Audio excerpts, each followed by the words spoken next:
हमें बात करनी है सरल आवर्त गति का आवर्तकाल यानी कि time period of SHM, right. तो नंबर 1, आपने सरल आवर्त गति की सबसे महत्वपूर्ण शर्त क्या पढ़ी थी? प्रत्यानयन बल -x के समानुपाती होना चाहिए, राइट। समानुपाती चिन्ह अगर आप हटाएं तो क्या लिखेंगे? माइनस का kx, यस। इसको आप लिखेंगे ma द्रव्यमान गुणा त्वरण बराबर माइनस का kx। तो त्वरण आपके पास आ जाएगा माइनस का k/m इंटू x। ये सुनो, ये कण के त्वरण का स्थिति में समीकरण आ गया।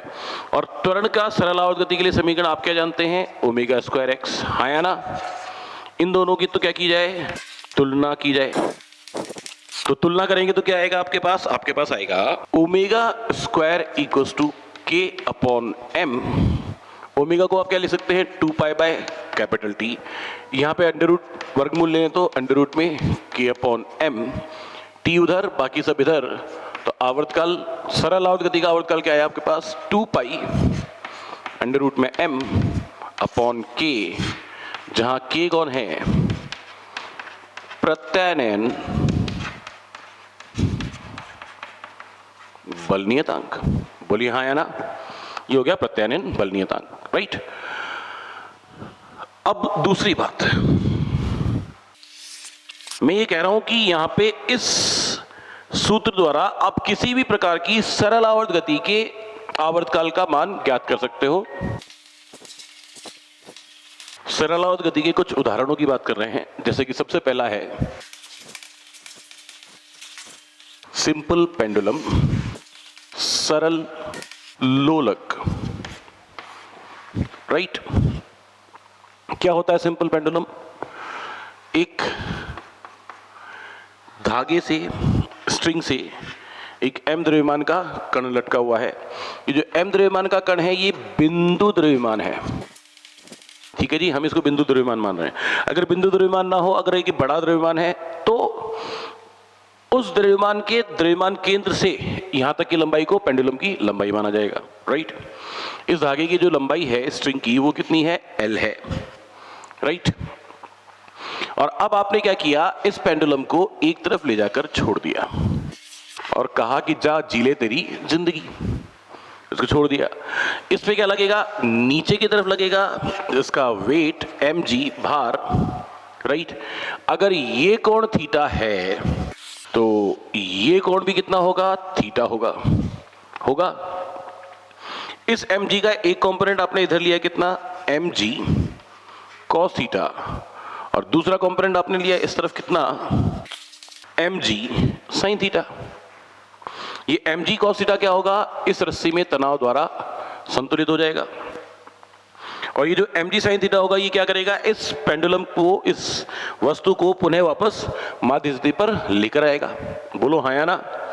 तो यहां पर इस पेंडुलम पे, इस सरल लोलक पर लगने वाला प्रत्यानयन बल कितना लिखा जाएगा? माइनस का mg sin थीटा। बोलिए हाँ या ना? पहली बात, माइनस क्यों लगाया गया? क्योंकि आपने विस्थापन इधर दिया और प्रत्यानयन बल उसके विपरीत दिशा में लग रहा है। नंबर 1 बात। नंबर 2, मुझे तो ये दोलन गति किसी भी तरीके से सरल आवर्त गति दिखाई नहीं दे रही, है ना। परंतु ये जो विस्थापन है x, राइट, और ये कौन है? कोणीय विस्थापन।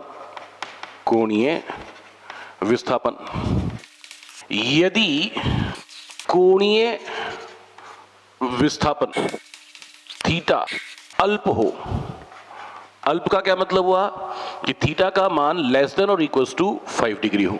अगले साल 12th में पढ़ेंगे, लिमिट्स पढ़ेंगे, तब आपको पता चलेगा कि जब थीटा बहुत छोटा होता है तो साइन थीटा की जो वैल्यू होती है वो लगभग थीटा के इक्वल, कॉस थीटा की जो वैल्यू होती है वो लगभग 1 के इक्वल, और टेन थीटा की जो वैल्यू होती है वो लगभग थीटा के इक्वल होती है। इसका क्या मतलब हुआ? कि मान लो 2 डिग्री है, तो क्या आप साइन 2 डिग्री को 2 लिख सकते हैं? ना ना ना ना, बिल्कुल नहीं। साइन थीटा का तो अधिकतम मान ही 1 होता है, तो साइन 2 डिग्री को 2 कैसे लिखेंगे? ना ना ना। कोण किस में होना चाहिए? रेडियन में। अगर ये 5 डिग्री से कम है तो रेडियन में जो मान आएगा, साइन थीटा का मान थीटा के लगभग बराबर होगा रेडियन में, ना कि डिग्री में, है ना। तो मैं पहली बात तो यह क्या कहना चाहूंगा कि अगर ये कोण अल्प हो, कोण अल्प होगा तो साइन थीटा को आप क्या लिख देंगे, लगभग थीटा के इक्वल, ये सुनो। और थीटा यहां पे कितना लिखेंगे, थीटा कौन है यहां पर, कोण। कोण बराबर क्या होता है, चाप बटे त्रिज्या होता है, बोलो होता है कि नहीं होता। और चाप बटे त्रिज्या होता है तो आप क्या लिखेंगे यहां पे, थीटा बराबर चाप कितना है जी, x, और त्रिज्या कितनी है जी इस वृत्ताकार पथ की, इस सरल लोलक की लंबाई के बराबर, यानी कि इस रस्सी की लंबाई के इक्वल। तो चाप कितना लिखेंगे, चाप लिखेंगे आप x, और त्रिज्या कितनी लिखेंगे, l।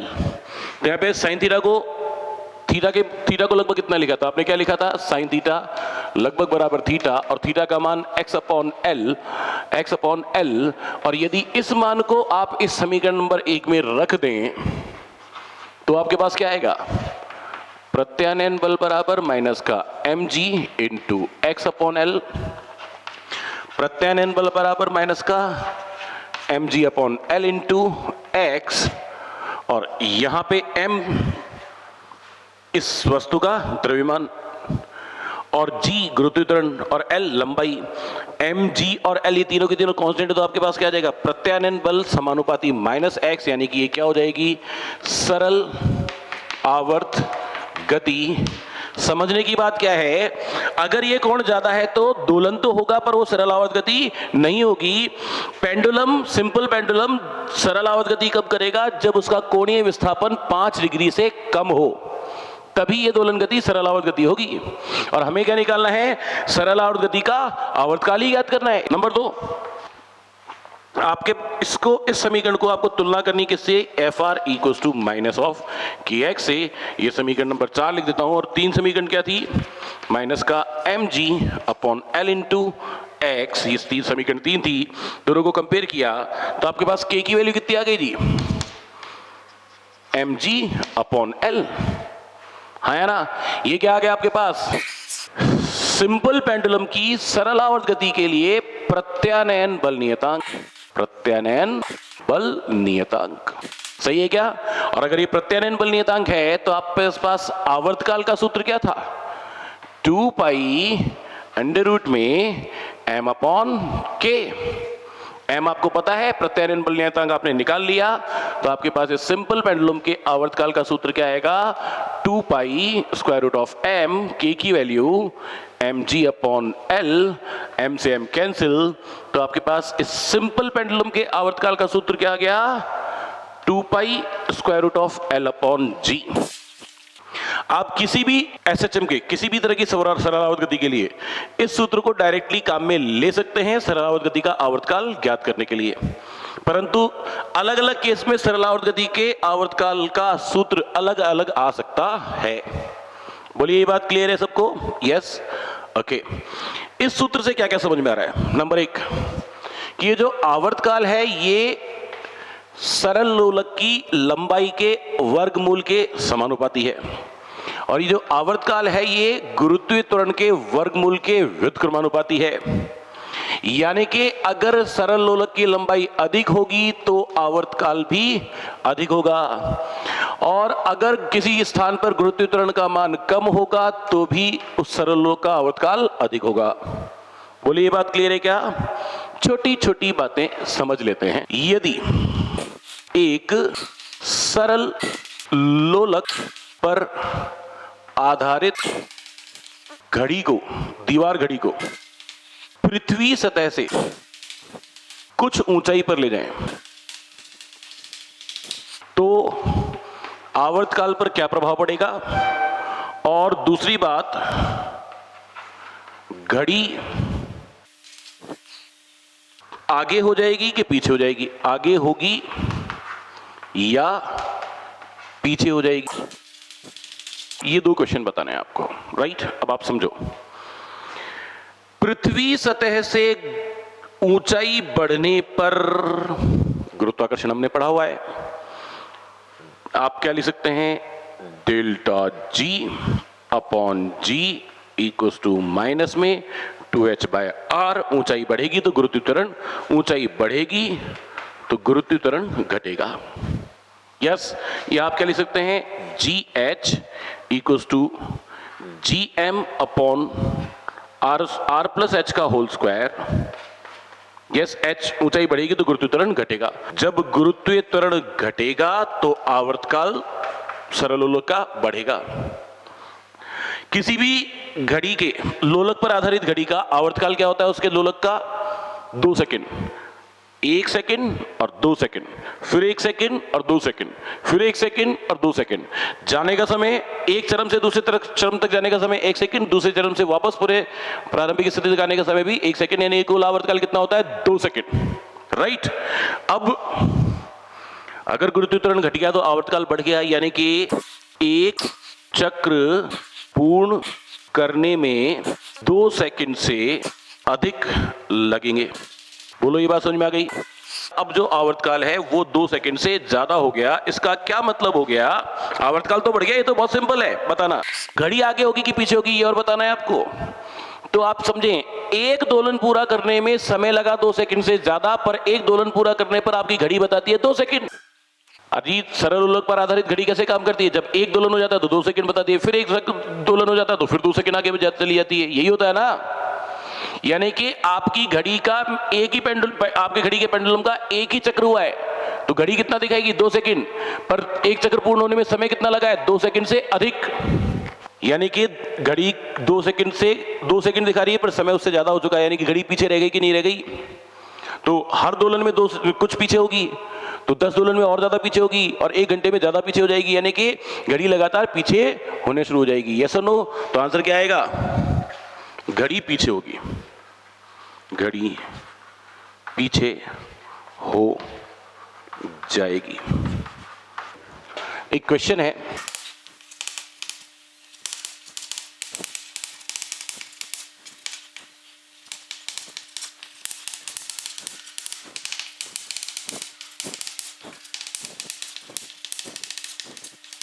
यदि पेंडुलम पर आधारित घड़ी को 32 किलोमीटर की ऊंचाई पर ले जाएं तो वो घड़ी प्रतिदिन कितनी आगे या कितनी पीछे हो जाएगी, ये बताना है। पहली बात तो पीछे हो जाएगी, अभी पढ़ा है क्या, ऊंचाई बढ़ेगी तो गुरुत्वीय त्वरण घटेगा, गुरुत्वीय त्वरण घटेगा तो टाइम पीरियड बढ़ेगा, उसके प्रत्येक दोलन का समय बढ़ जाएगा, पर प्रत्येक दोलन पे घड़ी 2 सेकंड ही दिखाएगी, यानी कि 2 सेकंड जब दिखाएगी तब समय 2 सेकंड से ज्यादा होगा, यानी कि घड़ी पीछे रह गई। तो ये बात तो फाइनल है कि घड़ी, एक बात खत्म। दूसरी बात, आप लिख रहे हैं t is equal to 2 pi under root में L upon G, t proportional to g की पावर माइनस में 1/2, है ना?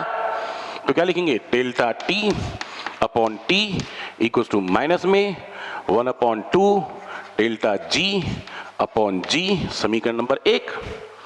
और जब h ऊंचाई पे लेके जाते हैं, ऊंचाई अगर कुछ किलोमीटर हो तो गुरुत्वीय त्वरण में ऊंचाई का क्या प्रभाव आता है, delta G H upon G equals to minus का 2h अपॉन आर, माइनस का 2, h की वैल्यू 32 किलोमीटर और r की वैल्यू 6400 किलोमीटर। पृथ्वी की त्रिज्या, पृथ्वी की त्रिज्या कितनी होती है, 6400 किलोमीटर, तो 64/6400 यानी कि delta G H upon G is equal to minus का 1/100। इस मान को यहां रखते हैं तो आपके पास आएगा delta T upon T equals to minus में 1/2 और माइनस का 1/100, यानी कि माइनस का यानी कि प्लस का 1/200, यानी कि डेल्टा टी इक्वल्स टू 1/200 गुणा टी। टी मतलब वास्तविक आवर्तकाल पेंडुलम का 2 सेकंड, कैंसिल कर देंगे तो क्या आएगा, 0.01 सेकंड। डेल्टा टी आवर्तकाल में परिवर्तन, यानी कि हर दोलन में 0.1 सेकंड घड़ी पीछे हो जाएगी, है ना? हर दोलन कितने सेकंड का होता है, 2 सेकंड का। तो मैं क्या कह रहा हूं, 2 सेकंड में घड़ी कितनी पीछे हो जाएगी जी, 0.01 सेकंड। तो 1 सेकंड में कितनी पीछे हो जाएगी जी, 0.01/2 सेकंड। तो एक दिन में कितने सेकंड होते जी, 24 घंटे, और प्रत्येक घंटे में कितने सेकंड, 3600 सेकंड। तो कितना हो जाएगा, 1/200 गुणा 24 गुणा 3600 इतने सेकंड पीछे हो जाएगी। कितने सेकंड? 2 0 से 2 0 कैंसिल, 2 से कैंसिल किया तो यहां पे आ जाएगा 18, तो यानी कि 24 गुणा 18 सेकंड पीछे हो जाएगी। इसको मिनट में बदलने के लिए 60 से भाग दे दो, 6 से काटा तो ये 3 और ये 10, यानी कि 24 3 72, 7.2 मिनट पीछे। और 7.2 मिनट का मतलब होता है 7 मिनट 0.2 मिनट, 0.2 मिनट मतलब 2/10 मिनट। मिनट को सेकंड में बदलने के लिए 60 से गुणा, कैंसिल करो जी, कितना आ जाएगा? 12 सेकंड। यानी कि घड़ी एक दिन में 7 मिनट और 12 सेकंड पीछे हो जाएगी। बोलिए ये बात सबको क्लियर है क्या? यस। कुछ क्वेश्चंस और हैं, सिंपल सिंपल से हैं, बहुत सिंपल क्वेश्चन है कि एक पानी से भरी हुई बॉल को धागे से लटकाया गया है और ये दोलन कर रही है। इसमें पानी भरा है। क्वेश्चन कहता है कि यदि इसके तल में एक छेद कर दिया जाए और पानी बूंद बूंद करके टपकने लगे तो आवर्तकाल पर क्या प्रभाव पड़ेगा? ये एक सिंपल सा क्वेश्चन है, राइट? ये सेंटर ऑफ मास है और ये इसकी लेंथ है। अब समझो जी, अब इसका सेंटर ऑफ मास सेंटर पे है तो ये इसकी इफेक्टिव लेंथ है, पर जब पानी टपकना शुरू होगा तो जल का स्तर घटेगा और जल का स्तर घटेगा तो सेंटर ऑफ मास नीचे जाएगा। तो सेंटर ऑफ मास नीचे जाएगा। कब तक नीचे जाएगा? जब तक कि आधा नहीं हो जाए। जब पूरा खाली होगा तो सेंटर ऑफ मास फिर वापस यही होगा ना। पूरा भरा हुआ है तब भी सेंटर ऑफ मास यहां पे है ना। तो जब तक ये आधा खाली होगा तब तक सेंटर ऑफ मास नीचे जाएगा। सेंटर ऑफ मास नीचे जाएगा तो निलंबन बिंदु, पॉइंट ऑफ सस्पेंशन से total distance centre of mass की बढ़ेगी, यानी कि सरल लोलक की प्रभावी लंबाई बढ़ेगी और प्रभावी लंबाई बढ़ेगी तो आवर्तकाल भी बढ़ेगा। पहले आवर्तकाल बढ़ेगा,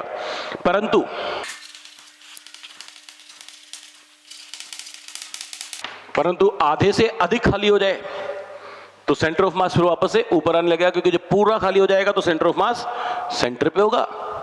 और ये सुनो क्या होगा? सेंटर ऑफ मास फिर से ऊपर आएगा। सेंटर ऑफ मास ऊपर आएगा तो निलंबन बिंदु से दूरी घटेगी, यानी कि प्रभावी लंबाई घटेगी और प्रभावी लंबाई घटेगी तो आवर्तकाल भी घटेगा। अर्थात आवर्तकाल पहले बढ़ेगा और फिर घटेगा। बोलिए बात क्लियर है? एक और सिंपल सा क्वेश्चन है। ये एक झूला है जिसके ऊपर एक बालक बैठा हुआ है और बैठा बैठा झूल रहा है। अगर बालक झूले पर खड़ा हो जाए तो आवर्तकाल पे क्या प्रभाव पड़ेगा? अभी बालक का सेंटर ऑफ मास नीचे है, बालक खड़ा हो जाए तो बालक का सेंटर ऑफ मास ऊपर चला जाएगा, तो पूरे निकाय का सेंटर ऑफ मास ऊपर चला जाएगा और पूरे निकाय का सेंटर ऑफ मास ऊपर जाएगा तो पेंडुलम की इफेक्टिव लेंथ डिक्रीज होगी और आवर्तकाल भी डिक्रीज होगा। बोलिए हाँ या ना? चलिए।